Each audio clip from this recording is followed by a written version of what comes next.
Hey, speak for yourself, listeners. Before we start the show, I wanted to tell you about our brand new Fox Sports app and website, foxsports.com. Reimagined for the modern sports fan. Go ahead, download the new app now.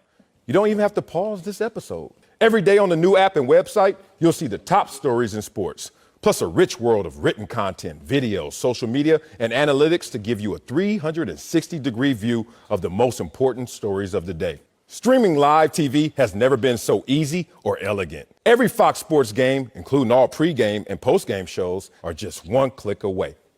For the extra invested fan, we also go deep with real-time wagering lines, trending prop bets, win probability, and key player projections. So download the new Fox Sports app or visit www.foxsports.com. Now, let's start the show. You good, bro? You good? Oh, hi.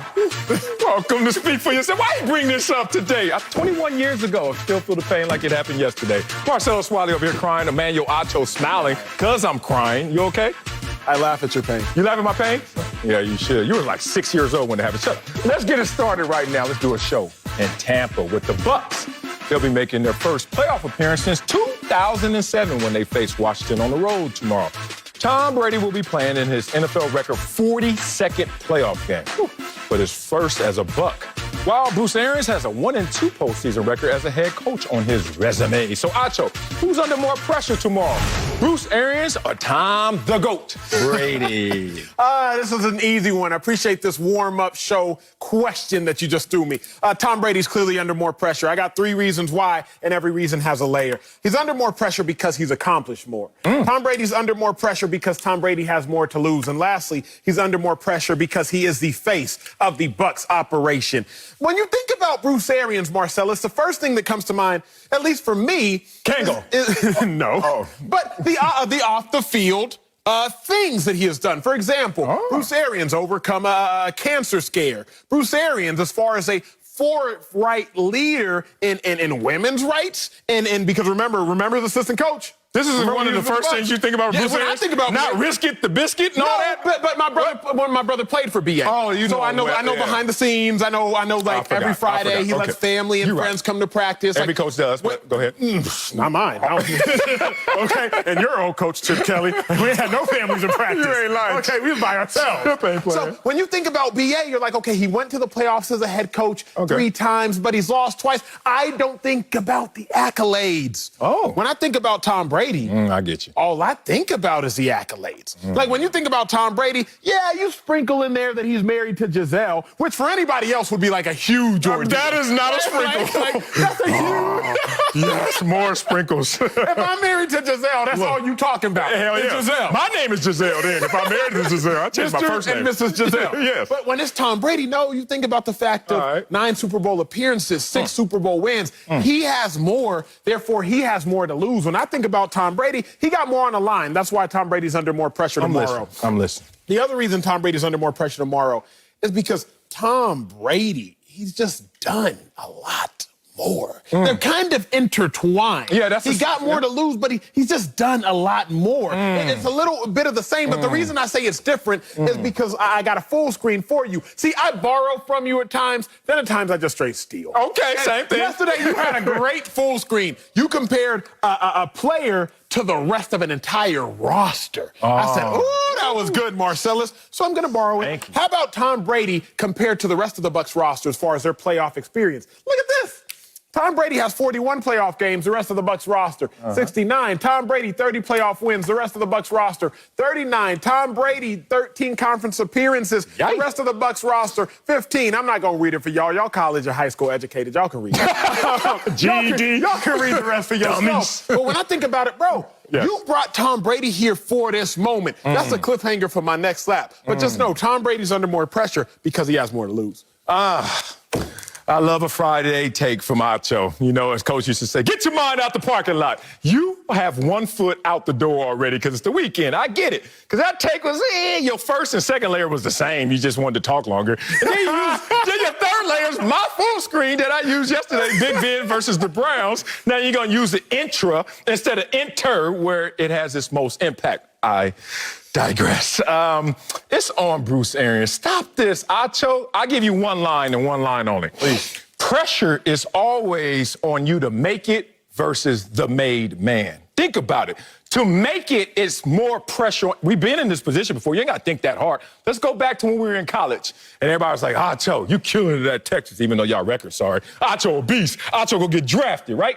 And then you talk to your boys in the league. So you went to UT. So you have a huge fraternity of brothers already in the league. I went to Columbia. Guess who I called? Myself. I was like, hey, Marcellus, how the NFL look? Oh, it look good from here. So the point is, you have to make it. That's pressure versus somebody, even if he's struggling in that role. That's a guy who's like, okay. All right. So now let's equate this to Brady and Bruce Arians. Brady is sitting there like, I'm a made man. I already made it. Even in failure, it's a success. I told you before. He's won 6 Super Bowl rings in 20 seasons. We're not going to count this one. 20 seasons. That's 14 if we're going pass fail. A failure, according to Acho. He has a mattress to lie on, full of feathers, full of success and failure. What does Bruce Arians have to lie on in case this goes wrong? Nothing. He's 1-2 as a head coach. We already talked about it. Oh, no. As an assistant coach, though, he won a couple rings. Yeah. How does it feel to be like a guy who's a head coach now saying, yeah, you know what? I won a Super Bowl as a wide receiver coach. Yeah, I sure did. That was good. And then another time I was an offensive coordinator, moving on up, but I still didn't do it when I was the man. So I'm looking at Bruce Arians, who has to make this transition. And his success has to have a translation to greatness. Pressure's on him. Tom Brady's been here and done all that. I don't mind your take. It's a little confusing. But I don't mind it. I saved my best take for my second and third last, Marcellus. I just had to warm everybody up. Right. The real issue, and fans all get this most simply, coaches get to hide behind the mask. Literally, because of COVID, and figuratively. Marcellus, I'll start with the Browns. When the Browns lost to the Jets just a few weeks ago, you came on this air and you said Baker Mayfield was terrible. Baker Mayfield turned the ball over, completion percentage awful. Baker Mayfield was terrible. 3 fumbles. Now, if you really took the time to watch the game, or if you didn't have a personal vendetta against Baker Mayfield, what you would have said is, why in the world did Kevin Stefanski allow Baker Mayfield to throw the ball 53 times? That's the biggest contributing factor to the loss. Okay, you don't want to talk about Baker, let's talk about Tom, who we both have an affinity for as far as his talent. Tom Brady, 0 touchdowns, 3 interceptions, worst completion percentage of the season at 57% when they played against the Saints. The Bucs lost 38-3. Oh, God, that was terrible. Now, at face value, the headlines read, Tom Brady, is it over for Tom in Tampa? But you really think about it, Bruce Arians, why did you only run the ball 5 times, including one kneel down, so 4 times? See, there's more pressure on Tom Brady because Tom Brady will get blamed if and when the Bucs lose. We're not going to sit there and say, man, Bruce Arians called the worst game ever. No, Sal. We're going to go up there and we're going to put pressure on Tom Brady. What do they say, Marcellus Wiley? Who are they? Everybody with common sense. They say this.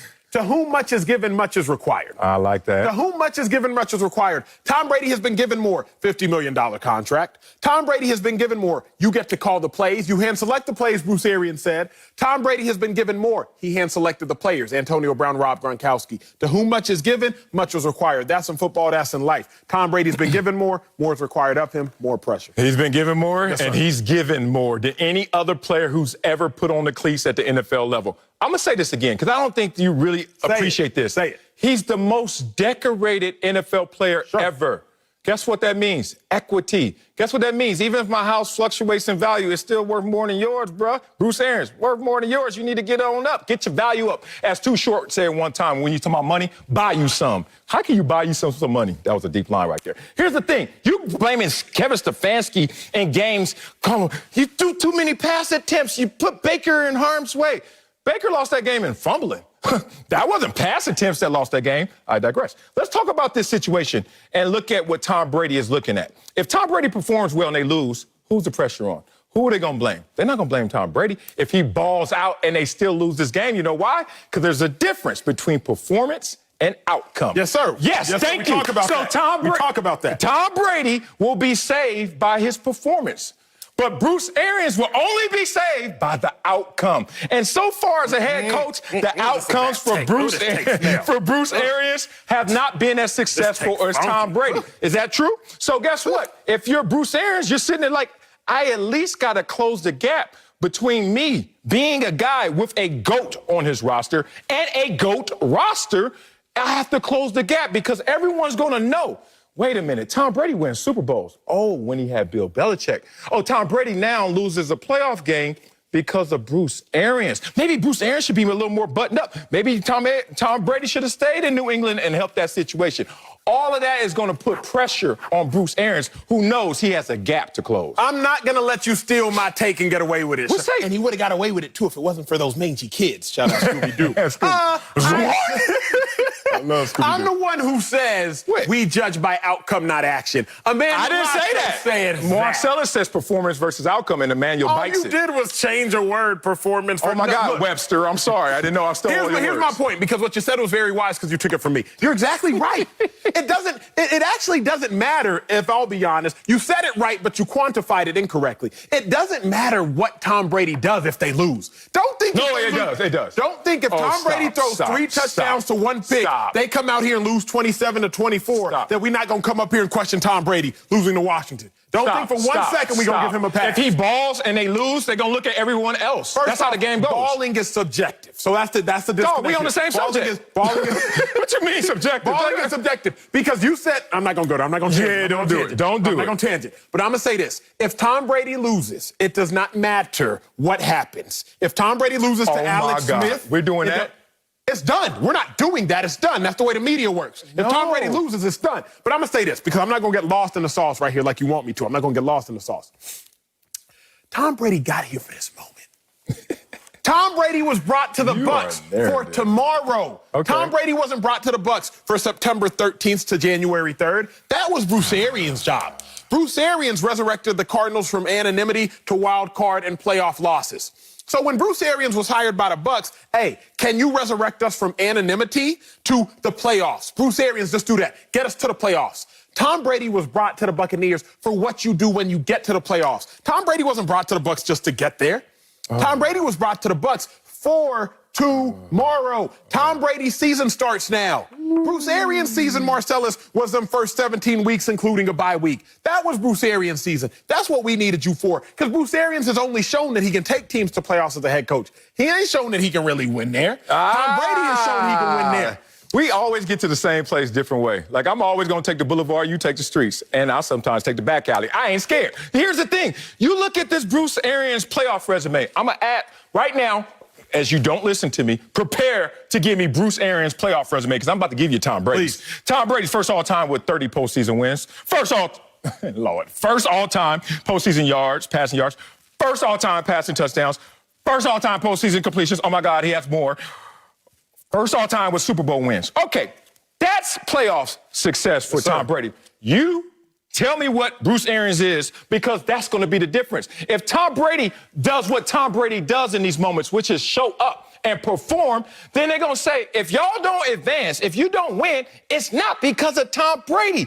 43-year-old Tom Brady, they're going to look at Bruce Arians, the coach that was brought out of retirement to try and save this franchise, who put the roster together with the help of Tom Brady and with Tom Brady on that roster. There will be no more excuses. Let me ask you this. They're going to look at Bruce Arians. Let me ask you this. Why would an NBA team sign J.J. Redick, Kyle Korver? Specialist. That's it. Make threes. Come here, make threes. We signing you to make threes. Be a spot-up shooter. I love you. So if you come here and you ain't making no threes, then why you here? That's not what Tom Brady is. Tom Brady is here to win He's LeBron. He is a lethal specialist. He is here to win playoff games and Super Bowls. No, Tom Brady is LeBron. And guess what? When you're LeBron, and if it doesn't work out for you, LeBron, guess what you do? Get a new coach. That's what Tom Brady is. Under more pressure? LeBron James knows when he got to L.A., he was under the pressure to bring L.A. a chip. Yep. Correct? Did he? Yes. Year one?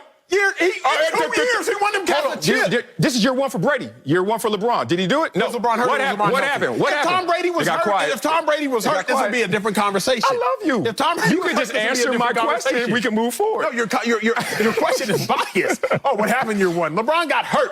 LeBron got hurt in year one. And did they blame LeBron or did they blame the coach? They blame LeBron James. They blamed the coach. What you talking about? Did Coach leave? How you lying to these people? Where's Luke Walton at? How you lying to these people? Where'd Luke Walton go? What happened to Luke Walton? That's my point. You understand? You can't put Tom Brady in a box and call him a specialist. He's no way, no form is he regarded as that. Hey, if that's how you want to believe in your alternate universe you live in, that's special, correct? A special. The word inside a specialist ain't more is special than LeBron. Tom Brady is the most special when it comes to winning playoff games and winning Super Bowls. You bring Tom Brady to your team to win Super Bowls. Period. Yes, you do. But we're talking about in case of failure. We're talking about in case of this adversity or the pressure if it doesn't work out. Who are you going to look at? I agree with you. Tom Brady's brought in for a reason. Bruce Arians was too, before Tom Brady. But the point is, if this doesn't work out, they are not looking at departing with Tom Brady before Bruce Arians in this situation. And neither one is going to be gone. Neither one is in the place of insecurity. But the criticism will land greater on Bruce Arians because you have nothing to fight against. You don't believe this. You don't believe this. I really do. Marcellus, we haven't blamed Bruce Arians all season. Yeah, and that's why they're, what, an 11-win team that's in the playoffs. Bruce Arians came out and ran the ball a NFL low. Okay. Like in all the games, in all of NFL's entire history, Bruce Arians did something worse than anybody ever did. He called running plays at a worse clip than has ever been called in the entirety of the NFL. And we did this. We batted dice. We batted dice and we said, Tom Brady, 57% completion percent. My God, Tom Brady, no touchdowns, 3 picks. Like, we didn't even flinch at the fact that Bruce, like, I didn't even know the stat for a couple days. That's how little we talked about it. Bruce Arians is not going to get talked about if and when the Buccaneers lose. Tom Brady is. Look, I don't get how you really don't believe that. No, I really believe it. And I believe you believe what you're believing. And that's the problem right here, because we're just going to have to agree to disagree because, what is this, Super Bowl 55 going forward this year? And if I look at it correctly, Tom Brady is looking to join Peyton Manning as only quarterbacks to win Super Bowl with 2 teams. That's a rare feat to the point where there's only one person who's done it. So he's trying to be second. Bruce Arians is trying to get his first ring out of 55 opportunities of Super Bowl existence, not all he was capable of playing or coaching in. But the point is, there's a rarity out there that Tom Brady could put himself in that position. Where Bruce Arians, even if he wins a Super Bowl, people are like, okay, you're a Super Bowl winning head coach. There's a few of them in this league, actually 9. So right now, Bruce Arians is not even trying to do something that is more unique, rarer than Tom Brady is. Tom Brady's trying to do something. He's trying to resurrect a franchise, and you're not going to give that any credit. Let me calm down. I love you. Let me calm down. Let me focus. I'm going to talk to you just heart to heart, man to man. I'm going to have a civil conversation. What about flesh to flesh? That's it. It's a civil conversation. Flesh to flesh. If you were to hire a CEO who has already led a company to Fortune 500 status, the top company for 10 years running, and you were to steal that CEO over to your corporation. Yes. The job of that CEO and the expectation of that CEO is to do what? To bring Who's the CEO? To bring the Brady or Arians? To bring the same company to Fortune 500 status. I don't care about what the other head executives there. Tom Brady. He's a CEO? Tom Brady is a CEO. He has more authority than Bruce Arians on his team. At the point in which Tom Brady has hired, at the point in which Tom Brady has brought over Rob Gronkowski and Antonio Brown, hand selected. At the point in which the head coach, Bruce Arians, has said, Tom Brady, he hand selects the plays, I would say that Tom Brady has more authority. From what I've seen, I don't know how you would. The coach said himself that Tom Brady has authority, sir. Boy, Bruce Arians can live a lot longer as a Tampa Bay Buc than Tom Brady. By age, by birth certificate, and maybe even by outcome, but not by performance. It's basically a pressure cooker for Bruce Arians to get it done because you got the GOAT. We gave you everything. We gave you the roster you wanted. We gave you the quarterback that is the most winning quarterback in the world. I can't wait to hear what the masses think about this one because Luke Walton had you stumped. You didn't even want to talk about that one. Coming up at the top of the hour, a lot of people are on the Josh Allen hype train, but we'll tell you if he can back it up this weekend. But first, Cleveland has a lot of obstacles heading into their showdown against the Steelers. We'll tell you if we're worried about Baker's Browns next. Speak for yourself. Hey, I admire your conviction. I admire. What's up, Speak for Yourself listeners? It's your boy Shay Sharp, co-host of FS1's Undisputed. I wanted to tell you about my new podcast, Club Shay Shay, where we always do something before 2 something. Each week, I sit down with a guest for a drink and conversation, and as host and proprietor of Club Shay Shay, I welcome in esteemed guests such as Snoop Dogg, Floyd Money Mayweather, LeVar Ball, Isaiah Thomas, just to mention a few. Whether I'm talking to an athlete, a musician, an actor, or a lifelong friend, Club Shay Shay is a place where people share inspiring and motivational stories about their journeys to prominence. The new episode drops every Monday on Apple Podcasts, Spotify, or wherever you get your podcasts. Subscribe to Club Shay Shay now and make sure you never miss a new episode. Now, back to Speak for Yourself. Welcome back to Speak for Yourself. Yeah. The Browns are 6-point underdogs on the road against the Steelers Sunday night, according to Fox Bet Sportsbook. They'll also be without head coach Kevin Stefanski because of COVID. And they're finally able to return to practice today after the facility was closed all week. So, Marcellus, worried about Baker Mayfield and his Browns? Ooh, I'm worried, big dog. I knew this was going to be a bad matchup for Baker Mayfield. What gave me that confidence to think that this was going to be bad for them? Oh, because he's never won in Pittsburgh as a quarterback. Okay, so that gives you confidence that this is going to be a bad matchup. But let's take it a little further than that, because if you look at him now, Baker Mayfield, not a franchise quarterback, but he has a Coach of the Year candidate who's now not going to be able to coach. So if Baker Mayfield is not good enough to beat Pittsburgh with a coach, I wonder if he's going to be good enough to beat him without a coach. You know the answer to that question. This is a bad situation, and it's getting worse. The only thing saving me from just going crazy, bonkers on this and just predicting a 50 to donut, give up the joystick controller moment is the fact that it is so extremely bad for the Browns that maybe this could turn out to be good, because the greatest odds in the world come with the greatest rewards. Like, this is a David and Goliath exaggerated, because I don't see how the Cleveland Browns, fully loaded, can beat Pittsburgh in Pittsburgh. But now, without your coach and COVID running through there, and they finally get on the practice field on Friday. Last time I checked, on Friday practices, like your takes in the A block, 1 foot in the parking lot, 1 foot on the field. Watch your mouth. I'm sorry. I'm going to say it, but I'm going to look at my mouth when I say it. The point is, dog, they about to run into hell. One word's going to describe this game on Sunday night. Mr. T said it best. Pain. They're in trouble. You're so disrespectful. I don't care. You're disrespecting Baker. You're disrespecting the Browns. You're disrespecting me. So all the Browns got is 3 smooth stones. Watch your mouth, bro. Don't compare this to some sort of David Goliath type of matchup, as if the Browns can't fend for themselves. Can they? As if the Browns ain't no bees. If the Browns ain't no dogs. What's wrong with you? Tell me. I'm going to tell you, bro. The only way that one person could say that they should be overly worried about the Browns is if you ain't been watching the Browns. Now, I'm not going to lie to you. I'm not going to lie to y'all, America. In the back of my mind, I've read this question. I thought about it for a long time. I was like, okay, man, I'm a little concerned. But then I remembered this. Think long, think wrong. I remembered paralysis by analysis. And I thought to myself, I'm not going to overanalyze something that's so simple. Okay. Baker Mayfield, since week 17, 16 touchdowns to 2 interceptions. Since week 17? Since week 7. Say, what Since week was 7. he playing when we... I got caught up in how many touchdown 1 foot passes out he the thrown. parking lot? I got caught up in how many touchdown passes he thrown. Sure. I'm going to stake that for the week. Okay, Acho? Since week 7, 16 touchdown passes to only 2 interceptions, sir. Since week 7, Baker Mayfield and the Browns, they've been rolling. But meanwhile, these Steelers have been kind of suspect. So, Marcellus, for you to come up here and say that you're concerned means you're concerned for this reason. Yeah. Well, the Browns lost week 1 to the Ravens by 32 points. Or the Browns lost week 6 to the Steelers by 31 points. The only way you can come up here and say that you're concerned is if you're thinking back to September 13th, or if you're thinking back to early October. Because if you would look at what had happened the last 3 months, you don't have a reason to be concerned. I'm going to bring in Fox NFL analyst Bucky Brooks. So, Bucky, are you worried about these Browns? I absolutely am worried. You know what this reminds me of? It reminds me of Christmas Day, right? And you have your kid, and you got your kid a new bike, and the bike has these training wheels on it, right? And you want to take them around the cul-de-sac so they can ride it.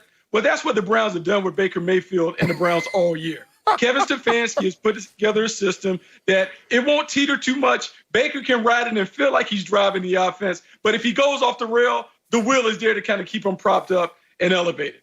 Well, now what they've done, they put Baker Mayfield at the top of the hill and unscrewed the training wheel.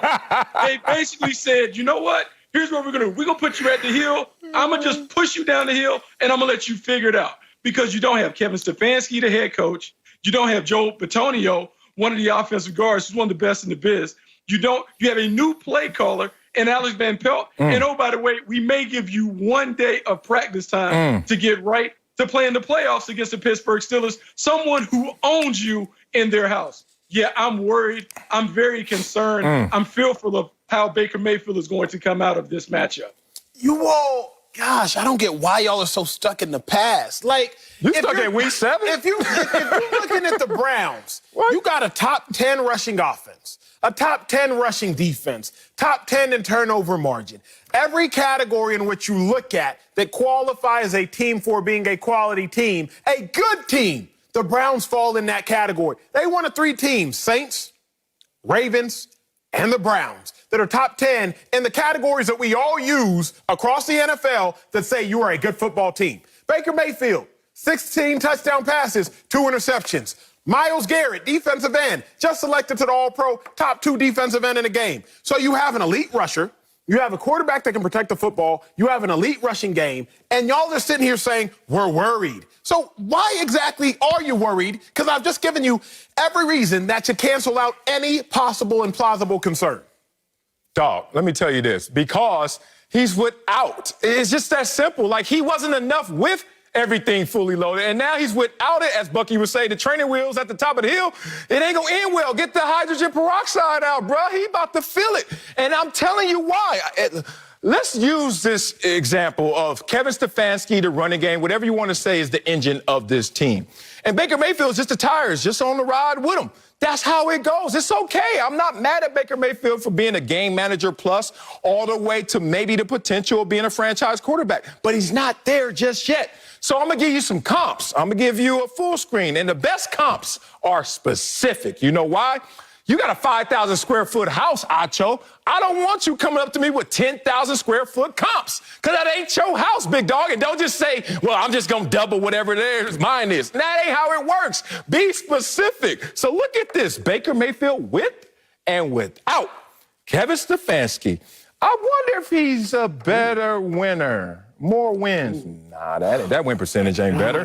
Completion percentage. Come on, Baker. Coach, they are not. You can still be accurate. Oh, you're not as accurate. What about your touchdown interception rate? Damn you. Okay, passer rating. Come on, Baker. Coach on the sidelines. It's a player. Okay, so here we go. That's specific right there, Acho. It ain't about week 7 playing everybody else. Let's go even more specific. Baker Mayfield, 0-3 in road games against who? The Pittsburgh Steelers. 58% completion percentage. 165 passing yards a game. Average, and more turnovers than touchdowns. Somebody, tell me why this is not going to be a blowout as soon as they step on the field. I will gladly tell you and Mr. Brooks. Please bring up this terrible full screen. America, I'm about to put everyone on game on something that's football relevant and not.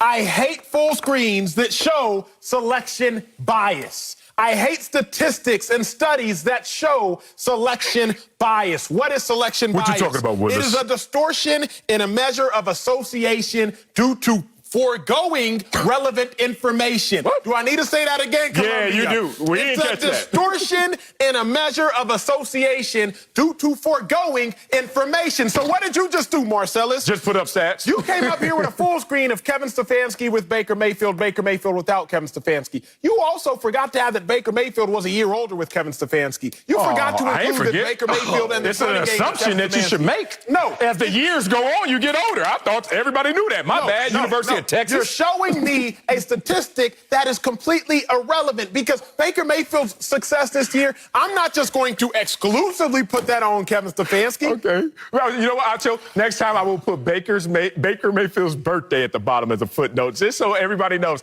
He's older, y'all. He's gotten older. That's all you need to clear that up? That made no sense what you said, Acho. Get a Bucky. It didn't make any sense, because I didn't know being older automatically made you better. Playing more games in the NFL, more experience doesn't make you better? In our best shape as we got older. That doesn't always happen. Carson Wentz got better? As we get older. We don't get fitter as we get older. Did Carson Wentz get better? He got older. I didn't realize experience was a negative thing. My bad. But now, we as are we on his think about head it, as we go back to the thing, because Marcellus brought up the full screen, which really makes sense because it is relevant, because Kevin Stefanski won't be around. I don't know if you're a video gamer, But I'm a guy that likes to pride myself in being one of the best Madden players that's ever been on the planet. Woo. And what happens is you and I can pick the same team, but the way that you play the team is different than the way I play the team. So Alex Van Pelt is going to step into the play caller's role, and he may have the same play sheet, and they may have the same plays, but the way that he utilizes the personnel are different. Baker Mayfield is going to be looking at the sideline saying, this is not the same flow that I've had. I don't understand what we're doing. And we're trying to do this with limited practice time. Oh, man, chalk this up. Pittsburgh. Hey, Pittsburgh. This chalk. 21 down. Now, this skunk rule. Give me the joystick. Go give me some Cheetos and Hawaiian Punch while you at it, Baker Mayfield. Look, Alex Van Pelt, my former teammate. Hey, I wish you well, big dog. I'm not going to put this on you. We've seen Baker Mayfield without a Coach of the Year candidate. Didn't go well. He looked great his rookie year because he had a real coach in Hugh Jackson. Then he had something of a lesser version of a coach, if a coach at all, in Freddie Kitchens. That didn't go so well for Baker Mayfield. Now he gets the Coach of the Year candidate, but damn it, COVID, you done wrecked it where he doesn't even have that support on the sidelines. He's going to need a lifeline in this game, and hopefully Acho could give it to him. Coming up, Houston's got a Deshaun Watson problem. We'll tell you if we blame him for wanting to trade. That's next. Speak for yourself. Give me the controllers, Acho. Give me that. Hey, Speak for Yourself listeners. It's Charlotte Wilder here to tell you about my new podcast with Mark Titus called the People's Sports Podcast. It comes out every Thursday, and Mark and I take one of the big stories of the week, and then we go off on tangents you never saw coming. This might mean that we start talking about the Dodgers winning the World Series and end up wondering if Knicks fans deserve happiness. Or begin with LeBron's greatness and end up drafting our ultimate beer league softball team made up of old athletes. Whatever it is, the only rule of the show is that it has to be fun and funny, because these days we can all use as many laughs as we can get. So check it out wherever you get your podcasts and come down weird sports rabbit holes with us. We can't wait to have you. Now, back to Speak for Yourself. Get ready for Super Bowl Wild Card Weekend. For the first time ever, it's 2 days of triple headers. Super Wild Card Weekend kicks off tomorrow at 1 Eastern. Let's get it. Let's move on to Houston, where the rumor mill has been buzzing that Deshaun Watson has talked to teammates about requesting a trade. Ooh. Reports say he is, quote, extremely unhappy about not being consulted on the Texans hiring Nick Caserio as general manager. Watson also reportedly advocated for Eric Bieniemy for head coach, but Houston was the only team with a vacancy that did not intervene. Shots. Toronto, would you blame Deshaun Watson for wanting out of Houston? Not at all. I think Deshaun Watson need to get the heck up out of Houston. Think about it, big bro. It's one thing for an organization to be poorly run, but it's another thing for an organization to be poorly run and simultaneously lie to you. I would have no issue necessarily if Deshaun Watson wasn't consulted about the Caserio hire. Had Deshaun Watson not been told, hey, we will consult you about the Caserio hire. Okay. But how you going to tell somebody something and then still not do it? Everybody grown men out there, treat them like it, please. But then the other thing is very simple. Deshaun Watson's head coach, Bill O'Brien, he came from that former head coach, Bill O'Brien. He came from that Bill Belichick lineage, if you will, that line of Bill Belichick. And after Bill O'Brien and the Texans, rather, after they draft Deshaun Watson early on, Bill O'Brien sees Deshaun Watson in OTAs, in minicamp, in training camp, and still decides to start Tom Savage week 1 over Deshaun Watson. Just to pull Tom Savage within about 30 minutes, put Deshaun Watson in, and Deshaun Watson go on to have a MVP type of campaign prior to getting injured. And now, after I've already been scarred by somebody in this Bill Belichick lineage, you told me you would consult me about a hire. You don't consult me. Then you go hire somebody else from that Bill Belichick lineage. I would want out as well. Yeah, this is on Deshaun Watson to me. Now, I don't know all the details, and there's a devil in these details about what was agreed upon or not. So I got to take it at reported value. I got to take it at face value. I got to read between the lines and read the tea leaves. Deshaun Watson just learned a vivid, hard lesson in life. A lot of people learn this. You got money now. You understand there's a difference between money and power. Ooh, that's real. Okay. I've been highly paid before. Actually, everywhere. But I've been highly paid on the NFL roster before. And there was a difference between the money I was getting, that big old check that was bigger than half the locker rooms together, it felt like, and power. Now, in this conversation, supposedly, he talked to he talked to Cal McNair, the Texans owner, about who you're going to hire, which could include Nick Caserio. All right. But this is what's interesting. Let's talk. Let's not argue. Let's talk about this. I think Deshaun told on himself because supposedly he wanted to be involved with the process, but allow them to make the decision. Okay. Wait a minute. Why in the hell would somebody want to be involved in a process to know what everything is doing, everything is going on, but then when the decision's made, it's all on you? Well, then, if I'm the person in power, guess what I say? Well, let's skip the middle step. Why in the hell do I want you around this if you're not going to have the input of decision-making that you've already given us? So by this report, Deshaun basically said, I want you to interview such and such. I want you to consult with me. But it's on you guys to make the decision.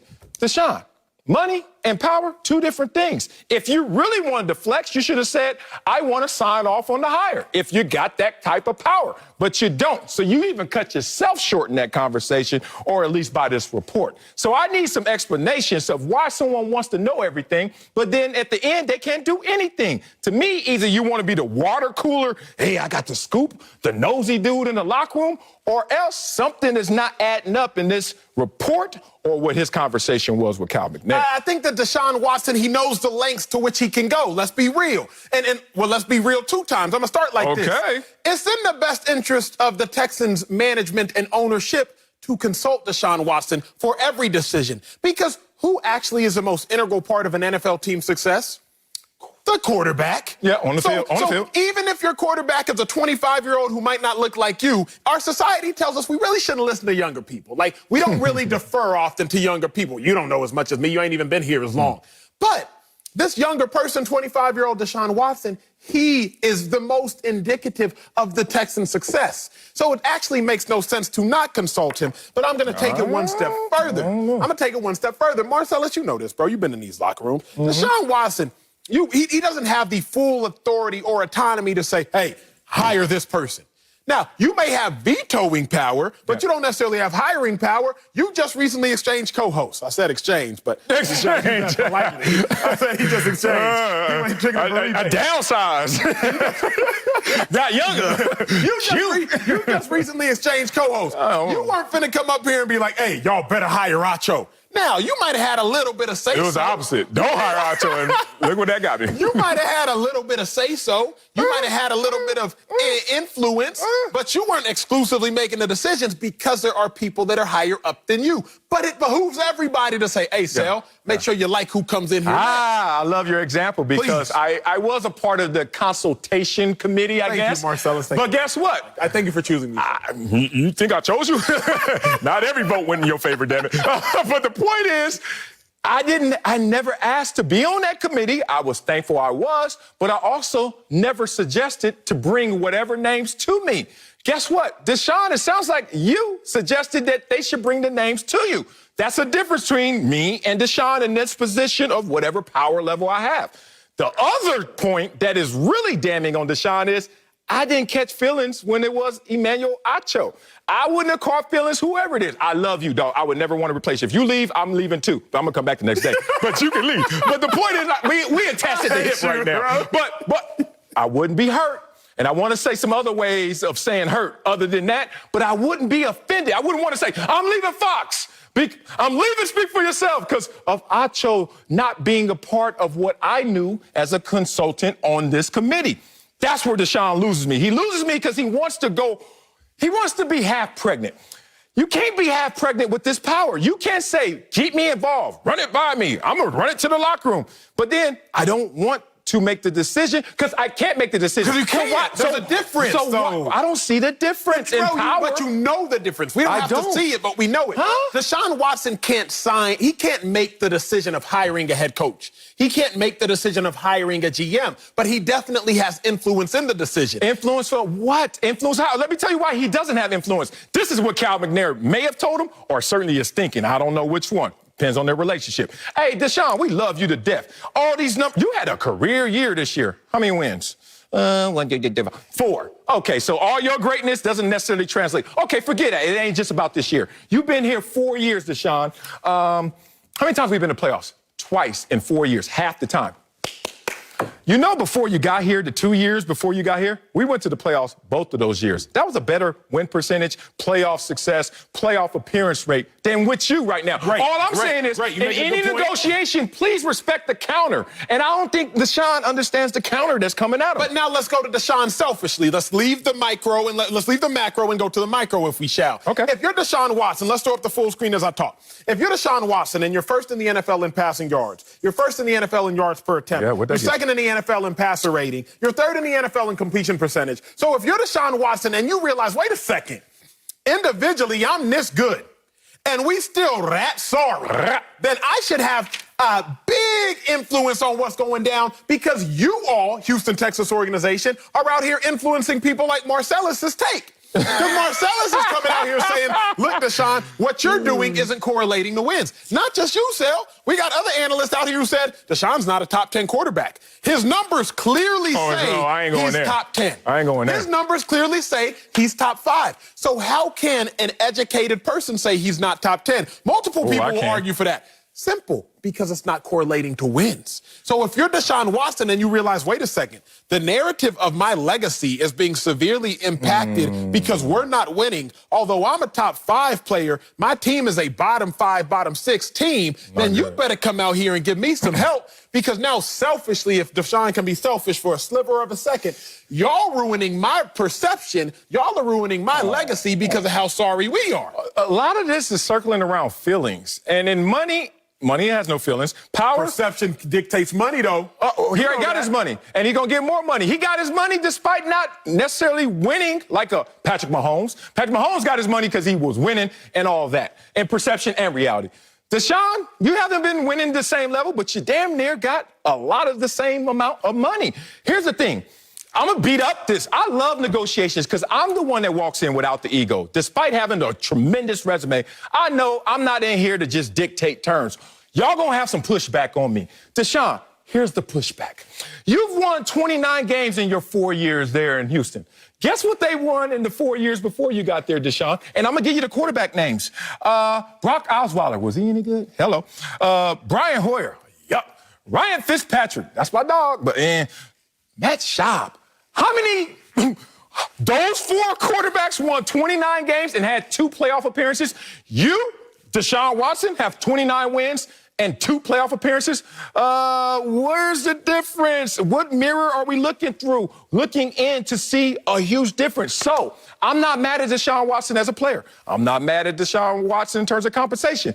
I'm a little upset that if he took his power and got a little drunk on it because he thought he could do something that he couldn't. The problem that you're saying, Sel, is the reason that Deshaun Watson has had as minimal success as he had is because of the organization. How? So the organization is going to use the organization to fault Deshaun Watson. How? 1 year without Hopkins. The other 3 with Hopkins. I showed you without all them dogs, he is first or second in the majority of statistical categories. Yeah. So Deshaun Watson is clearly really good. I'm not tripping on Deshaun's performance. If the Texans aren't good, although Deshaun is clearly very, very good, then what's the issue at hand?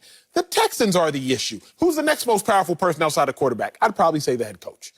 So if that's the issue at hand is the Texans, then shouldn't you let Deshaun Watson, the person who we know is without flaw, the person who we know is not the issue, shouldn't you let him start to dictate some terms? And if you don't, shouldn't he be upset about it? No, I really played the game of football because of all the lessons it taught me on top of it was fitting my skill set. And one thing I learned is the quarterback doesn't block. He throws passes. He stays in his lane. He knows what it is. And guess what? The linemen don't throw passes. It's just everyone knows we work together, integral parts, interdependently to make this work.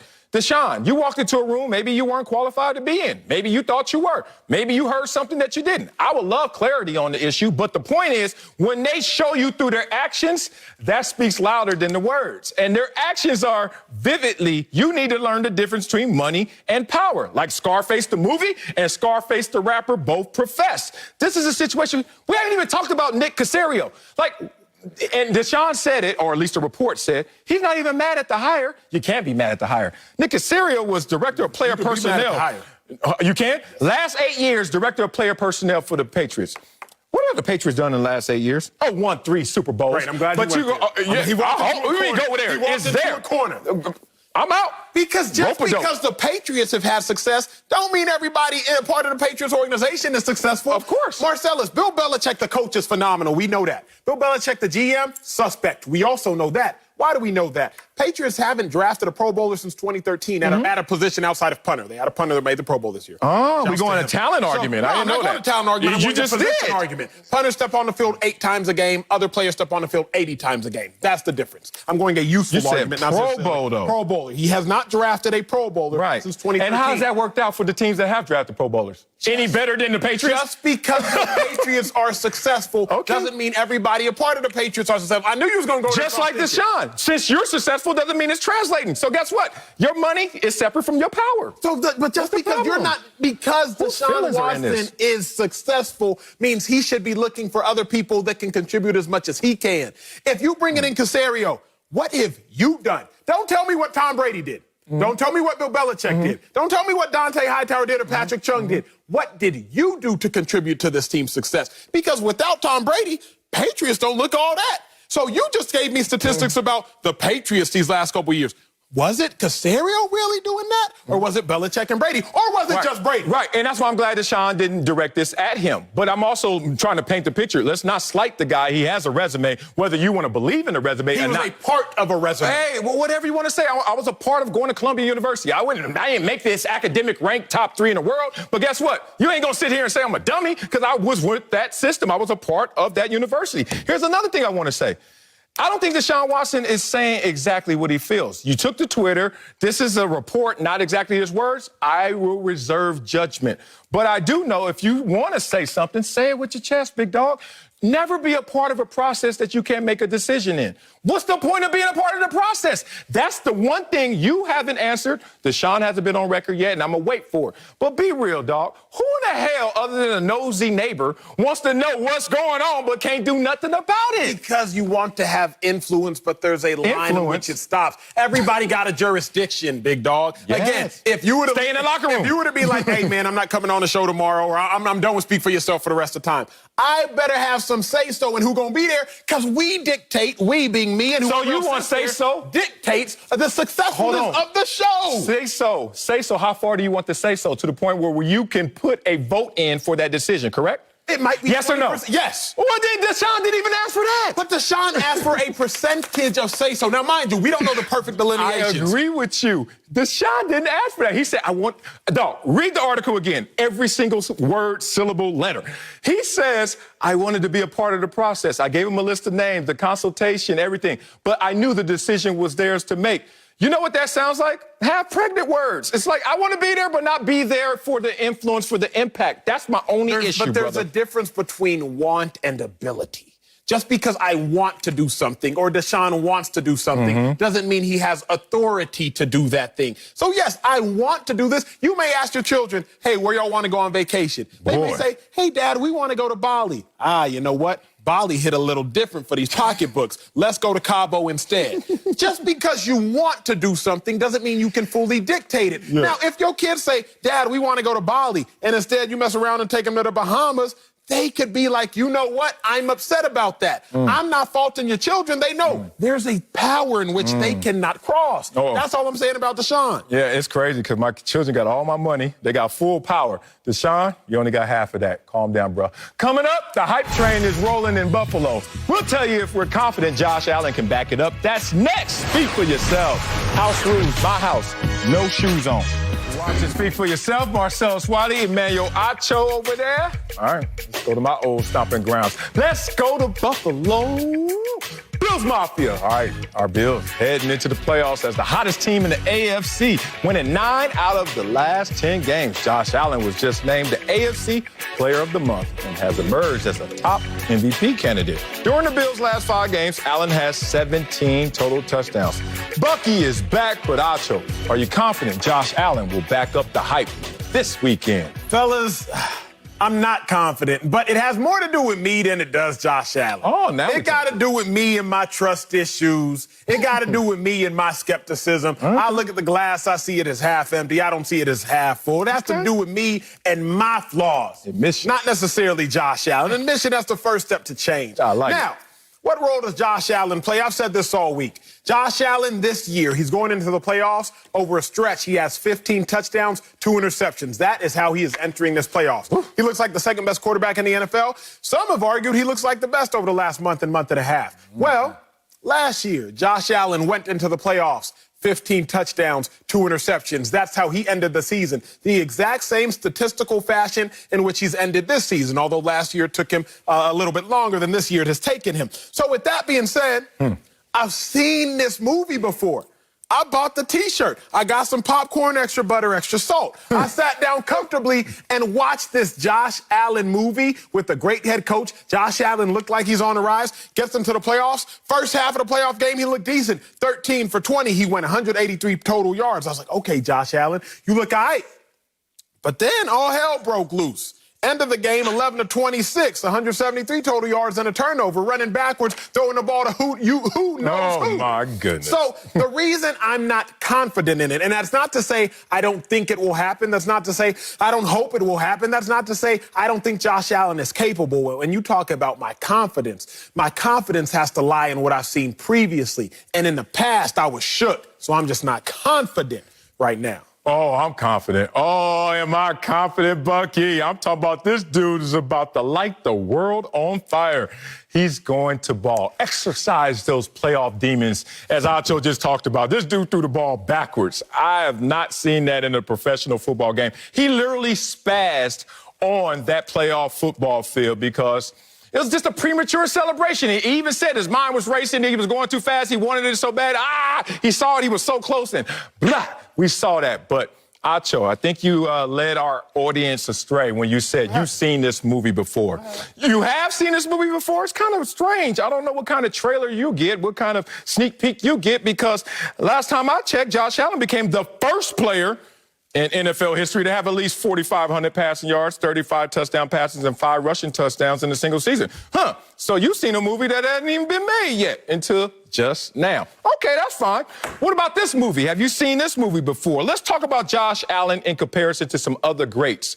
Let's look at this full screen because these names on here, oh, this is some pretty company. Talking about some other supporting actors in this movie. Tom Brady. We're talking about 300 total yards or more, 40 total touchdowns or more, 10 or fewer interceptions in a single season. NFL history. Brady, Rodgers, Manning, all won the MVP. Now, this year, the reason why maybe Josh Allen won't win MVP is because of a name that's not on this list, Aaron Rodgers, but Patrick Mahomes and, Aaron Rodgers at the top and Josh Allen. Those two guys are in contention for MVP this year, even though it's going to be Aaron Rodgers. Point being, I don't know what you're talking about, Acho. It's funny in this world today because everyone uses a specific incident to generalize. A lot of people go into this place of assumption. And since we saw the Buffalo Bills before and we saw him on the roster before, we assume they're the same. But let me tell you, Josh Allen is different, this Bills team is different, and their fate in the playoffs will be different as well. Look, man, I like Josh Allen. Josh Allen has played at an MVP level. And sometimes when I watch him, he's like a superhero. He reminds me of Superman. The problem is the Indianapolis Colts have that kryptonite. They have the kryptonite because their style of play on defense really is a problem for Josh Allen. And here's why. The Indianapolis Colts under Matt Eberflus, they're an old-school Tampa 2 team, meaning philosophically, they want to rush 4, they want to drop 7, they want to play zone, they want to keep the ball in front of the defense, and they want to rally and tackle. But when I go back and I dig into the next-gen stats on Josh Allen, he has problems facing that kind of tactic. So when I looked at his numbers, this year against pass rushers, 4 fewer that are able to get pressure on him. He only completes 59% of his passes. He's only averaging 6.9 yards per attempt. 4-to-4 touchdown interception ratio for a passer rating of 75.9. The Colts, in running this style defense, when they generate pressure, they hold quarterbacks 53%, 0 touchdowns, 5 interceptions, 51.6 passer rating. So for a team that has DeForest Buckner, who is inside, who can pressure the passer right up the gut, this is not what Josh Allen wants to see. I don't know if he has the patience and discipline to deal with the Indianapolis Colts defense. Really? Do you know what the Colts look like? Like, not just the logos, not just where they play, but actually that team, especially of late. Have you seen the Colts? Oh, I have. 31st ranked pass defense in the NFL since week 13. That's who the Colts are. Allowing 311 passing yards a game, only second to the Detroit Lions. The Colts, hey, look, they are a squad. And I understand that you're thinking maybe upset alert in this situation. I can respect that and go there as well.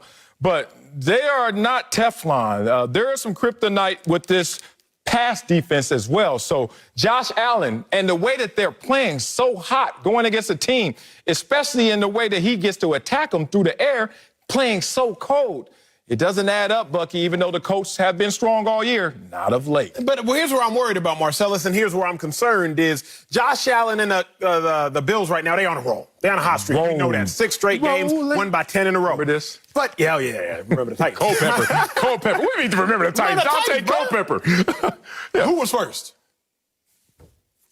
Trivia. I don't know. I think Culpepper. Look, here's what I'm going to go. Yeah. If the Bills, as hot as they've been, they haven't faced adversity recently. Now, that can bless you or that can hurt you. Yeah. Because when you go into the playoffs, again, I only went there once. When you go into the playoffs, things get a little bit different. But I'll tell you right now, in the playoffs, you're not facing Cam Newton and the Patriots, who they faced in the last 6 weeks. In the playoffs, you're not facing the Denver Broncos. In the playoffs, you're not facing the 49ers. In the playoffs, you're not facing the Chargers. In the playoffs, every team you face, including these Colts, are coming prepared. Now, I know that the Bills, I believe, 3-3 this season against playoff teams, but let's just make sure we stand correct in the fact of when the Bills play playoff teams versus these last 6 opponents they have faced, it looks a little different. Yes, they got by the Steelers. The Steelers were at a low point. But, Marcellus, you can't just act and assume that Josh Allen and what he has done in dismantling all of these lesser teams, he going to come out here and do in dismantling these Colts. I'm going to tell you what Josh Allen and these Bills going to do to these Colts. This is a scene right now live, and this is going to be the same scene post-game of what Josh Allen and the Bills going to do. Watch all this dancing you're going to see from my boys out there. As you see, they playing MC Hammer out there right now, dancing on the Colts right now in their grave. Named All-Pro today. Congratulations, Josh Allen. You're one of the best quarterbacks. Look at Josh. Oh, God. Oh, don't play like that. You see that little movie try to do? Point being, they dancing now, big dog. They going to be dancing later. The Colts not strong enough to hold the charge. Let's go, Mafia. Coming up, it's all about the Super Bowl for Bruce Arians. We'll tell you if we love or hate his latest comments. That's next. Speak for yourself. Can't touch this. Now when you order Domino's online. Welcome back to Speak for Yourself. The Bucs won 4 more games this year than last year without Tom Brady on board.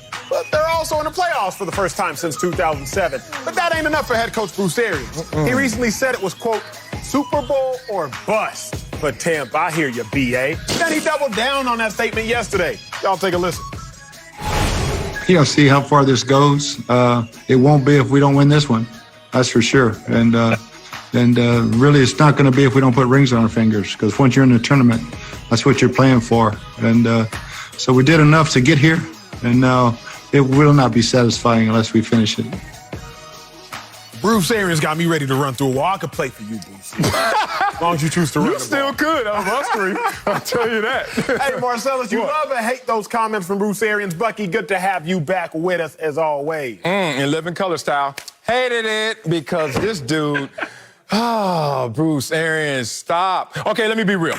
Marcellus Wiley, the analyst, hates this. Marcellus Wiley, the former player, loves this because... Pick one. Okay, the one I am right now. Hate it because you know what? Nobody trying to hear something that ain't real, bruh. You can't walk into a locker room and make it land, not just in the conscious mind, but the subconscious, the unconscious mind. And that's what you talk about when you talk about football, because football is not just a game of skill. It's a greater game of will. And how do you tap into my will? By giving me something real. You can't give it to me like, if we don't win a Super Bowl, guess what, guys? This season was a failure. When you're looking at 53 guys, and individually, some of them are looking at it like it's still a success, and some of them are not. I will be real about that. This is a situation where I hear Bruce Arians trying to tell these guys, hey, I want you to run through a wall like Acho would right now for Bruce Arians. But the problem with this is, Bruce Arians, this is not real to these guys. They know that they can still be successful. They know that this has been a positive experience. They know this season has been a success. even without the ring. Of course, you can't say that in the moment. Of course, you can't say that before the moment. But after the moment, these guys already understand what that will feel like. You know why? Because most of the guys haven't won a Super Bowl, but most of the guys feel like they're a success. So I'm going to use Bruce Arians against Bruce Arians because sometimes you can get mad at me for just being the messenger. Bruce Arians, once again, is going to the well. Take a listen to this sound. If you're not putting a ring on your finger, if that confetti's not falling on your head, it's a bad year. You can't have a bad day. There's somebody out there that wants your job. And let's get ready to put a ring on our finger. I guess he's hoping the third time's a charm as a head coach because he hasn't won a ring yet, so I guess he's a failure as a head coach. How does he even have a job? The point is, man, if you want me to move, you want me to do something for my will, hey, bruh, keep it real. Marcellus, here's what I don't understand. We talked about this at length before, but I'm going to just cut to the chase now. Let's get there. You can fail en route to success. You can fail en route to success. I'm listening. Bruce Arians could have failed in previous seasons not winning a Super Bowl, but could still be en route to being a successful head coach. The team in totality can have a failing season, but individuals can be successful. I love Bruce Arians' comments. He gets it. I get it. Hopefully you're going to get it in the next 6 or 7 minutes. The team, the Buccaneers, can have an unsuccessful season, not winning a Super Bowl. But Mike Evans can still have a successful season. Gronkowski can. AB came back, played football. I would quantify his season as successful, but that doesn't mean the Buccaneer season itself is successful, and that's what Bruce Arians is saying. When you line up to play football at any level, whether it's middle school, high school, college, or the NFL, you usually have anywhere from 3 to 4 goals. Win your division, win your conference, win the championship. In college, win your conference, win the championship. In the NFL, win your division, make it to the playoffs, win the Super Bowl. The ultimate objective is always win the championship. If you don't win the championship as a team, you fell short of your goal. Your goal is never, oh, well, we made the playoffs, guys. Well, we won the division, guys. If you don't win the championship, you fell short of your goal. Bruce Arians gets that. He does get that. He gets it. He gets it right. And I don't know, I don't know what your playoff experience is. But one time I was playing with the Green Bay Packers, and Mike Holmgren came into the room right at the beginning of the playoffs with a big old duffel bag. And in that duffel bag, he had taken out over $130,000 and dumped it. Because at the time, that was the winnings for the Super Bowl. This year, we're talking about $220,000 per player if you win the Super Bowl. Now, the loser, you'll get $150,000. But what you want to understand is you're trying to get guys who are motivated by a couple different things. There's some guys in the room that are motivated by the ring. Acho and I may fall into that. Marcellus, having heard you a bunch of times, you know, I don't give a damn. I think you may be motivated by the cash. You know so it. That's a way to dangle a carrot for you. But we know it is not a successful season if you're not one of the last guys standing. And so Bruce Arians gets this. He understands it. I have an old quarterback that's 43 years old. I have Antonio Brown. I have Rob Gronkowski on 1-year deals. This perfect storm may not come together again. We have to get this now. So everyone is motivated to go and get the ring, because if we get the ring, we also get to go cha-ching. I'll say this, because I was thinking about this, and Bucky, I agree with you in totality. I agree with you wholeheartedly. Marcellus, when you think about the Tampa Bay Buccaneers, what's the first team that comes to mind? First team? I'm talking about this one. Yeah, the Tampa Bay Bucs. I don't... 0-2, Warren Sapp, Derek Brooks, Super Bowl squad. Oh, okay, When I think about the Bucs, that's the first squad I think about. That's the first one. Right now, mind you, Tony Dungy, he had a lot of good squads before then. He made the playoffs, I think, 3 straight years before then. But when you think about the Bucs, you think about the team that won the Super Bowl. When I think about when I was playing, let's talk about them Denver Broncos. 2013, they set about every offensive record in the NFL that you can set. Points per game, Super Bowl era. Most offensive point differential in the Super Bowl era. Anything that Broncos team could do and any record they could break, they broke it. But what Broncos team do we talk about? We talk about the one that won the Super Bowl 2 years later when Von Miller was sacking Cam Newton. That's the one we talk about. When Brock Osweiler replaces Peyton Manning replaces Brock Osweiler, that's the team we talk about. We remember the legends. We remember the teams that win it all. We don't remember like the good teams that made the playoffs, the good teams that had great runs. We might remember players from those teams, but we don't remember the team in totality itself. Bruce Arians is just like, look, if you want to be remembered, if you want to go down in greatness, if you want to have ultimate success from a team standpoint, then you have to win it all. Otherwise, confetti ain't falling on your head. Otherwise, I'm not going to say that you did it all for not individually, but collectively, you ain't get the job done. You just highlighted the difference between me and you, me and Bucky, me and Minnie. I don't give a damn what people talk about. I really don't. I am really a person who doesn't care about the confetti and how others talk about me more so than about how I feel about me accomplishing my goals. Now, my goals may be not in alignment with the team goals, and that's this conversation. But you can't sell me on we when I'm a part of we. And I'm the first part. You and I make it together. He's selfish, Bucky. Oh, I am. He's telling on himself, the Bucky difference Brooks. between selfish and selfless is nothing because they're both having self as the root word. You'll learn that one day. Okay, so I tell it how it sounds is. like ish. I tell it how it is. Y'all tell it how it might be. I get it. But I've been on 3 teams in the playoffs that have lost in the playoffs. Tell me this. Just a little trivia, just a little question there. Why did those teams, after we, wiped our tears, got the Kleenex, took the flight home, wild card, they all went out to party.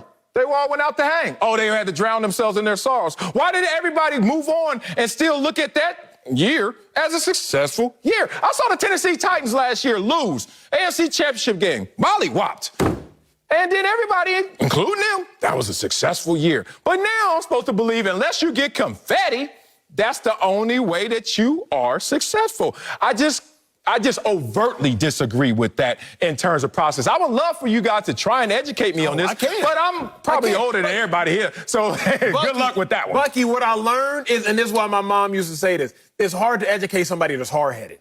See, Marcel is hard-headed. It's hard to educate him. What did Lamar Jackson say after he lost?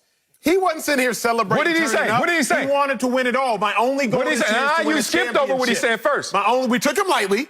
That's what he said immediately after. He said we took him lightly, and then coming into this season, I don't care about money. I don't care about MVPs. My only goal is to win a championship. Your only goal? If me and Bucky care about winning it all and you don't, then yes, this is a moot conversation. This is a conversation that Bucky and I will just have to have off air because Bucky and I care about winning championships and you care about self, if that's what you're trying to tell me. But any Yes, I am. There's no shame in being selfish. It's a shame in being selfish when you're talking about a team sport. How? No, it's not. You know what? The aggregate of all of this is individuals all pulling in the same direction. And guess what? If we come up short, we're not going to look at each other and say, you know what? That was an F. This is not a pass-fail course, bro. This is a process that only one can win it all and grab the trophy. The rest of us are going to be in the process. Your individual sport track and field is showing. Yeah. I am. Oh, my God. Selfish and selfless. I don't know what your team sport experience was coming up. I know you talk favorably over your coaches, but maybe that is why you prefer track over maybe football. Because track is very me-oriented. It's not we-oriented. Exactly. And maybe that's why you never really talk about your football coaches, because it's a team sport. And as a team, we talk about being legendary. We want our names to be up in the ring of honor. We want to be synonymous with the great players and teams that have played for our respective franchises. But here you are talking about, I got mine. I don't know what they were doing. Paid. I got mine. I was top 10 2 years ago. Oh, y'all wouldn't trade? Y'all wouldn't trade? Look, you can dance all you want, but let's trade careers. I'm not trading. Let me tell you why. I go into the ring of honor of Buffalo. I don't see any Super Bowl champions, but I see some successful individuals and players. Be real. Let's go to San Diego or L.A. now. Y'all want to do that to Junior Seau? Keep talking. The point is, look, it comes in a lot of different complexions, and it's okay. But it's amazing that you guys want to funnel this into only the successful ones won a championship, and then the other guys are something less or something else. Don't do that. It would be different if a player were making the statement versus a coach. I'm the player. What's the job? But we're analyzing the coach. Yep. Whether we love or hate. And you talking to the player, bruh. But the coach is whose words we talking about. I told you as a former player, I hear you, coach, because I heard all my coaches say that. But I also know that after the season, my coaches still was like, hey, we got them next year, but we building on something. We had a successful year. Y'all acting like y'all weren't in those same meetings. None of y'all Super Bowl champions, so what the hell y'all talking about? Y'all had failure careers? Not careers, not individual failure careers. Seasons? Yes, every one of them seasons was a failure, which eventually led to the coach getting fired. That's what happens. Every not one all my of them. coaches We got went fired. 10-6. We made the playoffs, lost to the Saints. 10-6. We didn't make the playoffs. 6-9. You know Chip Kelly ain't get fired because of performance. 6-10. What you mean? That was 1 year. He had 2 Yeah, he years got of fired. He got 10-6. run up out of there after 6-10. For giving y'all smoothies. It's because we failed, big dog. We failed as a team. I mean, hey, it's a different way up the mountain than the trail y'all want to take. I meet you at the top. I probably have more fun than y'all. Hopefully you make it. If not, you're a failure for even trying to climb. Coming up, JuJu Smith-Schuster is giving the Browns a lot of bulletin board material before Sunday's playoff game. We'll tell you if he's making a mistake. Next, another failure of a player. Speak for yourself. Welcome back to Speak for Yourself. JuJu Smith-Schuster. Adding extra spice to Sunday night's wildcard matchup against the Browns. The AFC North rivals split their season series, but JuJu decided to give Cleveland some bulletin board material heading into this weekend. Take a listen. Come on, JuJu. I think they're still the same Browns team I play every year. I think they're nameless, great faces. Yes, they have a couple good players on their team, but at the end of the day, like, I don't know, like, it's the Browns, it's the Browns. I hope I could be nice and positive during this block. Pray for me, y'all. Bucky is here, but Acho is by that laugh. Here we go. Is JuJu making a mistake giving the Browns bulletin board material? Oh, JuJu, big tripping, man. He said he couldn't TikTok, so he had to revert to slick talk. Come on now, JuJu. Shout out Hella for that one, Marcel. Hella is creative. He got a ghostwriter. He ain't even a ghost. I couldn't claim it. Real. Look, JuJu couldn't dance, man, so now he out here making his words dance. I feel you, JuJu. Here's the thing, man. Yes, he's making the biggest mistake that he can make prior to this game for several reasons. Number one, JuJu, be real. The Browns happy to see you, too. In the block. All right, coming up. Like, they happy. You happy to see them. They happy to see you. Come on. Like, real talk. JuJu, you've had 100-yard games since Antonio Brown left. When Antonio Brown was there, you had 1,100-yard games. I mean, JuJu, let's not. I'm trying to tell him about AP made that. Like, let's not act like the Browns not licking their chops to go up against you as well. Here's my biggest issue. I got some issues. You got more than that? Yeah, I'm gonna say this. I'll be done. Jesus. Sal, I couldn't hate going to clubs in college because I would go to clubs with my homeboys. You know this. I don't like to start fights, but if I have to, I'll finish one. Again, I don't like to start them, Johns, but if I have to, I'll finish one. But if you go to the club with your homeboys, typically they're undersized defensive backs, have little man syndrome. They ready to fight. Come on. Bucky, you know, they ready to fight, big dog. So anybody do something, it's going to pop off. Unlike Marcellus, if my homeboy starts fighting, I'm a fight. I have to. That's my dog. I'm out. My homeboy start fighting, I'm out. I'm in it. So, Bucky, I would hate when my homeboys, my little homeboys, them DBs, would start fighting with cats that now I got to go fight because my homeboys are writing checks that I got to cash. Ooh. And JuJu is out here writing checks. Yeah. That TJ Watt got a cash. JuJu writing checks that Minka Fitzpatrick got a cash. JuJu writing checks that Joe Hayden got a cash. JuJu writing checks that Cam Hayward got a cash. JuJu writing these checks. Hey, big dog, but I ain't got the money, so here. Like, that's what I hate the most about all this. Oh, let's pour on some of this spice that JuJu gave his bulletin board material. JuJu. It's funny, he is writing those checks he can't cash by performance. And I thought Mike Tomlin already took your checkbook, JuJu, for over there being a part-time receiver but full-time TikToker. You know what? That's a problem in the NFL today, big dog. You can't be a better hobby than you are in terms of your job. Oh, don't do it, Marcel. Man, don't look. do it now. JuJu, let's go. I was great, and I was sorry. So guess what? I have the latitude to talk about either. And I'm going to talk about somebody who I don't think is that good in this situation. One, it's not just your performance, and let's talk about that performance. Oh, my God, JuJu. You average a career low this year at 8.6 yards per reception this season. Your longest catch of the year was just 31 yards. You know that Sam Darnold had a run that was longer than your longest catch this year? What would that tell me? That if Sam Darnold is not the quarterback of the Jets next year, maybe he should go play receiver for the Steelers. I don't know, because JuJu right now, you are not in a position of power in terms of your performance. 31 yards is your longest catch. This is a list of guys that I can't even pronounce half their names, Chad Beebe included, that had longer catches than you, JuJu. But you want to take it to antics more so than just performance. Why? The Browns already on the ropes. Coach has COVID. Guys are missing. They haven't had practice. Today's the first day of practice on a Friday in shells or shorts. JuJu, let the Browns just rot away. Let them just go away by themselves and evaporate, because that's what they were going to do. But you're going to give them some spice, a little bit of life. This is not even a rookie mistake. This is a vet making a mistake in this situation. Oh, I know Mike Tomlin hot right now. Oh, you know what, man? Like, I came on initially, like, the coach me was like, JuJu, I don't like that look. But let's be real. Like, we just sat up here in the other segment, Archer, we talked about how we're motivated to win the championship. Oh. So now are the Browns going to be even more motivated because JuJu called them out and said the Browns is the Browns? I've heard Marcellus say, like, that stuff doesn't necessarily matter. You can say whatever. He's focused on his own performance. So if the Browns take that attack, it doesn't matter what JuJu says. The best thing that they can do is they can whoop the Steelers, because whooping the Steelers gives them a chance to go on so they can maybe have an opportunity to win the Super Bowl. So do I like it? No. Will it add anything to the rivalry that they have?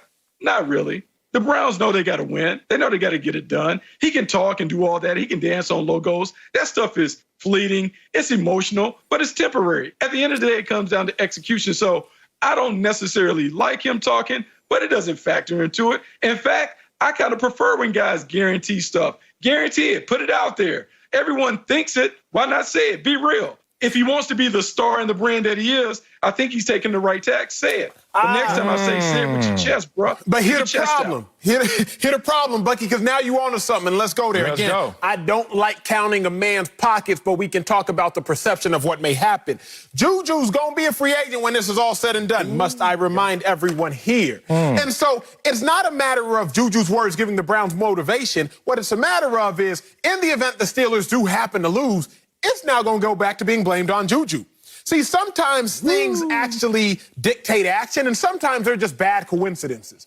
JuJu stops TikToking, and Ben Roethlisberger goes from plummeting to having a 3-touchdown, no-interception performance and a win over the Colts. Now, maybe it was just a coincidence, or maybe people try to draw a correlate between, well, JuJu didn't TikTok, and he had one of his best games of the year. Now, again, if the Steelers lose, what's about to happen? Man, JuJu, you gave the Browns more motivation. Because what's going to happen in post-game interview? Oh, I guess we still the same old Browns, huh, JuJu? You best believe Baker going to say it. You best believe Jarvis Landry probably going to be like, oh, we just still the same Browns, aren't we? So if the Steelers happen to lose, and it's just by chance, Big Ben plays bad, JuJu just happens to drop a pass, Ebron happens to drop a pass, it will no longer be by chance. It will go down to because JuJu gave the Browns more motivation. JuJu just hurting himself. Yeah, I like that. I like that you started this, Bucky, kind of a little veer, a little swerve, and then Acho ran down that same path. I'm going to stay on this path right here. I think one thing that JuJu needs to understand, and look, it takes us all time to understand this, there's a difference between something may have an impact and then something just is an unnecessary risk. Now, let me break this down, what an unnecessary risk can look like in this situation. Because what JuJu said can have a small chance of impact, a small chance of motivation for the team that should be already fully motivated. Bucky, you said it right. I always believe, I don't care what you say to me, I'm already coming full tilt at your head. But here's the problem, as Acho was talking about. It's almost like playing a game of Russian roulette. And let's just say that JuJu, what he just said, has a 1% chance of landing and impact and motivation, okay? Now, I'm going to give it to you like my therapist gave it to me when he talked about unnecessary risks. You have a gun, and you have a 100-round magazine and clip, and you just put one bullet in there. That's only 1%, right? Okay, spin it. Now point it. You going to pull the trigger? Now, it's only a 1 in 100 chance that it get anything in it, right? But who in the hell wants to be on the other side of that? And that's the problem. It was just the unnecessary risk. It's almost a hype-chasing gamble. We'll see if it pays off for JuJu. Boy, crazy. Coming up, Russell Wilson has been staying out of the kitchen recently. We'll tell you if Seattle should let him cook this postseason. That's next. Speak for yourself. Welcome back to Speak for Yourself. The Seahawks, they host the Rams in a wild card matchup tomorrow on Fox. Do not miss it. Now, Seattle has won 4 straight games, but a lot of that credit has gone to the defense and not quarterback Russell Wilson. Now, during the streak, besides their blowout win over the Jets, Wilson has only thrown 4 touchdowns and has not been close. Marcellus, I said close to 300 yards passing. I saw that. I'm looking at it. So, Sale, should the Seahawks let that man Russell Wilson back in the kitchen and start cooking? No, keep him out the kitchen. Yeah, for real. We already tasted that meal. It didn't work out so well for this team. And it's weird because it's a mixed bag of nuts. Let's be real. They were 5-0. We thought... Any cashews? My favorite. Salted, too. I hate almonds. You say almond or almond? I don't say either. I say almonds. What the hell? I put 2 L's on that thing. Keep it real. Hella salt. But the point is, look, they need balance in their attack. Let's just be real about this. We thought Russell Wilson was going to go wire to wire with the MVP. Yes, sir. And I told you. You said it. He called it. I was like, dog, let Russ cook. Ain't going to last for whatever reason. Like 2017, it didn't last. And that was their least successful season when they were letting Russ cook. So now I look at them with their run balance approach. And over the last 7 games, Seattle, with a run-dominant offense, at least 10th highest rate is in the NFL, all of a sudden you saw them playing better. 1-6 of the last 7 games, kind of corrected themselves when they were off course. And now I'm looking at this team, that's the way that you have to win. It's interesting if you look at their receiving core. Not so deep, but top-heavy, obviously, when you talk about Lockett and you talk about Metcalf. And you see Russell Wilson, you're like, y'all need to be balling. But they're not balling in the passing game. They need to have that balanced approach. The defense has finally showed up the last few weeks. So that's the way to go. All 3 phases of the game, especially the facets of offensive running, offensive passing, has to be balanced for them to win. I respect that. I'm going to give you an alternative perspective. You got to let Russ cook if you want to win the Super Bowl. He don't need to cook if you want to win a game or 2, but you got to let him cook to win a Super Bowl. To win a Super Bowl, the Seahawks, y'all got to win 4 games. Y'all got to get hot. Y'all got to win 4 of them things. This year, there's a perfect sample size. For 8 games, we saw Russell Wilson cook. For 8 games, we saw Russell Wilson not cook. Remember that Buffalo Bills game is when the Seattle Seahawks, Pete Carroll said, okay, let's change our game plans. The first 8 games we saw him cooking Marcellus, they went 6-2. The last 8 games we saw him not cooking, they went 6-2. Combined record of 12-4. So collectively, the team had the same amount of success cooking versus not cooking. But when he was cooking, 34 points per game led the league. Keep in mind, though, the defense was terrible at the time, giving up 30 points a game as well. I'm not going to say that the defense was bad exclusively because he was cooking, but it definitely plays a factor. Sure. When he stopped cooking, only 23 points a game, 15th in the NFL. But the defense over the last 8 games, top of the league. Okay, why am I saying it's imperative that he cooks? 3 of the top 5 offenses in the NFL are in the NFC, and they are in the playoffs. You got the Buccaneers in that thing. You got the Saints in that thing. You got the Packers in that thing. So, Marcellus, if I'm looking at it and I'm like, okay, Seahawks, y'all have the same amount of success cooking versus not cooking from a statistical record standpoint.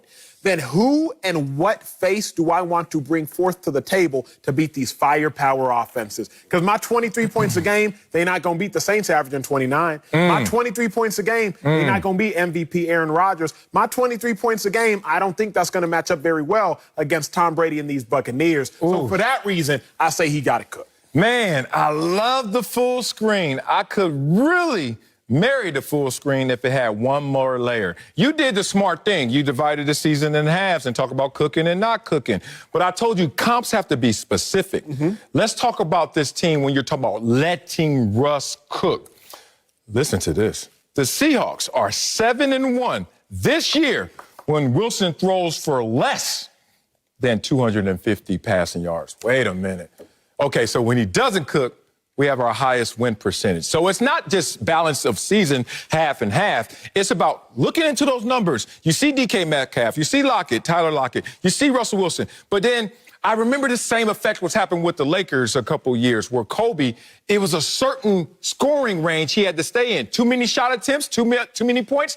The Lakers had a losing record in those moments, and it's a weird effect. But the point is, the Seahawks are 7-1, damn near undefeated, when he goes out there and doesn't cook. Defense shows up, running game shows up, whatever it may be. You can't explain away those numbers, and that's what Russell Wilson has to look at. I understand. Let me point this out. I understand you see Aaron Rodgers, Drew Brees, Tom Brady, Patrick Mahomes, Josh Allen, and everybody in the playoffs. You say, we got to score, fight fire with fire. But if that's not the best way you guys play, throw a little water on that fire. Let's see what happens. I respect it. Again, I think there's really 2 ways that either can't go right or can't go wrong. Like, either way, they were 6-2, they were 6-2. You want to say they were 7-1? Either way, but as I look at it still, when the Seahawks were over these last few games that they've been hot, look at the quarterbacks that they've played. You know, like they ain't really played no dogs. You played the Giants and Colt McCoy. You played the Eagles with Carson Wentz was still there at the time. Like you haven't really seen these dudes and these offenses that you're about to see. That's real. So I'm like, okay, if you're not going to cook and you're going to put up 23 points a game, then you better trust your defense to do what they've been doing and hold teams to 16 points a game. Yeah. But I don't know that I see the Bucs.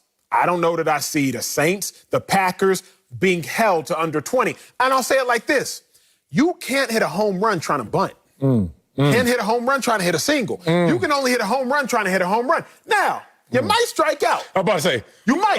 But the fact of the matter is, if it's pass or fail, hit in a home run derby, let's put it like that, because the playoffs are now a home run derby, the only objective is to hit the home run. You got to win a Super Bowl. If I'm a strike out, then I'm a strike out. But I'm at least try to hit that homer now. All right, well, let's talk through it as Terry Bradshaw is giving away over $3.5 million, and he's giving away a mystery prize for Super Wild Card Weekend. Speaking of the Seahawks and speaking of their style of play, this week's Super 6 contest features the Rams-Seahawks matchup.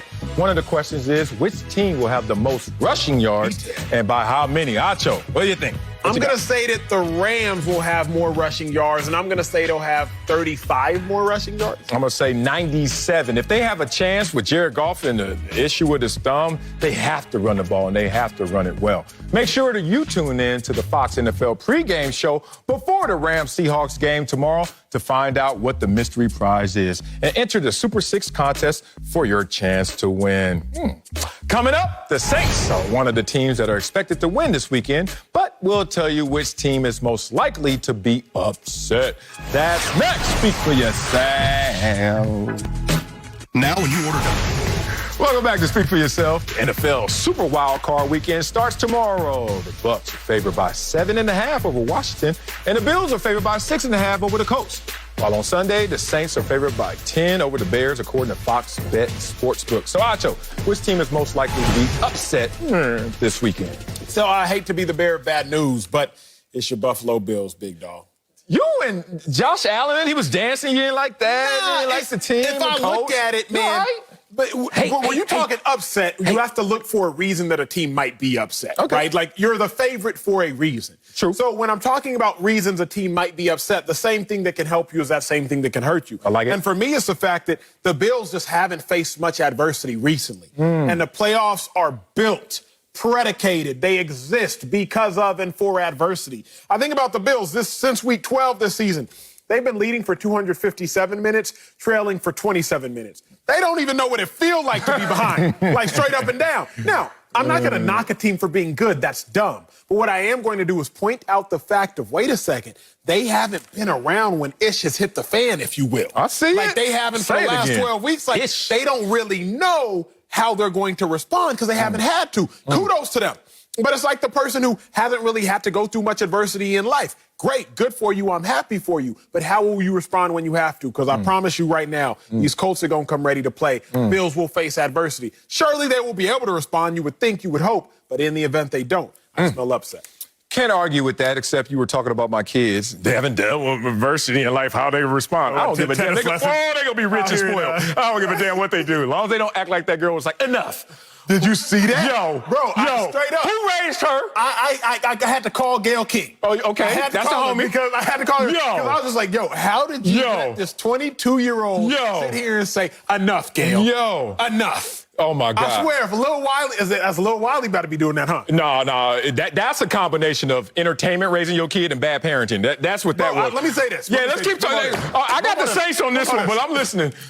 The thing that made Emmanuel Acho who Emmanuel Acho was I brought you in this world and I will take you out. The thing that made me this, I'm going to give you stop crying before I give you a reason to cry. Like those two phrases in and of themselves, they encapsulate my entire childhood. So everybody listening for football news, turn to another channel right now. All right, let me give you the Saints take real quick because it's real fast. It's because the Saints last year, it's almost like deja vu. Last year, Drew Brees injured. Goes into the playoffs. He leaves that playoff game. We're saying what? third best quarterback on the field, including your backup. This year, injured, and then didn't return to form post-injury, and now he goes into the playoffs once again against a Bears team that is hot. And David Montgomery, balanced with Mitch Trubisky, is going to be a lot for this Saints team. I look at Drew Brees, who's a tremendous player, future Hall of Famer, blah, blah, blah. 8-8 career playoff percentage and wins. Yuck. Drew Brees, you're average in the playoffs, and now you have this situation, 1-2 in your last 3 playoff games. Ooh, upset alert. Yeah? Enough. Oh, I wanted to go to the screen and grab her soul. Woo, coming up, Uncle Jimmy has some big plans this weekend. I can't wait to hear this. Next, speak for yourself. What is her name? Bro. Oh, I'm virtually fighting in my mind. Before we go, Uncle Jimmy joins us. The NFL Super Wild Card Weekend starts tomorrow, and I hear you have something to say. Let's hear it, Uncle. Hey, man, I ain't been this happy since the last time I've been in paternity court. You hear me? Hey, man, we about to have a weekend that will live in NFL football infamy. That's what. And I'm going to tell you right now, after this week we done had in America, we can't get there quick enough. Not lying. Hey, man, the game that I'm looking forward to, the one that kind of get me in my secret no-no spot, it's the Tennessee Titans versus the B-More Ravens. Yeah. Bro, we talking about Derek Bigfoot Henry versus Lamar Free Kodak Jackson. Dude, this is going to be a good old-fashioned down south barefoot Negro League football game. Hey, man, these enigmas might run for 1,000 yards apiece. Guarantee at some point or another, we gonna see Lamar Jackson running down the sidelines looking like he got a pack of pit bulls after his ass. Guarantee you gonna see Derrick Henry throwing folks around like he think they trying to steal his stimulus check. Hey, man, you know how our people are. One of us, we see one person run, what we do? Everybody running, though. Everybody running. More Ravens and Tennessee Titans gonna be running and ain't gonna know why nobody running. I can't talk to him right now. That is it. I will say no more. Enough. Have a great week.